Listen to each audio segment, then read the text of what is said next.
Toyxona. Bu yer kolxozning garajimi? Nima diyor? Zapravka eta. Eta yol, bu yoq keleton yol, bu yoq kanal betdan kelsa, Miskin sentrdan aylanasanlarni qalata 4 kil tarafdan kelish o'ng'a, ariya 45 tarafdan kelish chapga aylanatan yer. Uju Assalomu alaykum. Sochni oldirib keting. Sartarashxona, xudo xolasa, yana bir sartarashxona Elatimizda ishga tushdi. Kim qayerda sochini, saqqalini oldiruva bilmay yurgan bo'lsa, kelaverasizlar. Adres ma'lum. Beksaray to'yxonasi. Doğru kelasizlar shu yerga yana.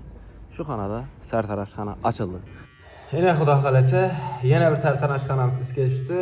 Ekranda telefon nomeri, kelaverasizlar. Azon soat nechada ochib boshlading-a? 9'dan kechki saat bez ограничения kechki. Doğru mu? Azon soat 9'dan lekin ish faoliyatini bosdi. Skameykalar o'tirib, suv ichib, adres ma'lum, kelaverasizlar. Ekranda telefon nomer. Jeram shu endi sochni oldirib keldik. Hamma Kamol topsin, yaxshi kunlar ko'p bo'lsin. Soch olinish jarayoni bilan birinchi balonlatan o'zini shoshim bilan taxlatib oldirib, to'yga tayyorgarlik qilding-mana. Молодец. To'y ko'p bo'lsin. Yaxshi kun ko'p bo'lsin. Salomat bo'linglar. Yana aytganday, har kim kasbidan kamol topsin, kelaverasizlar.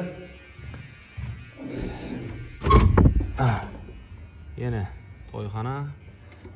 Bu yoqda shol xaraz, un xaraz, paxta titatug'un, mashin, remontli ton, короче, hamma narsa topiladi. Rahmat hammaga.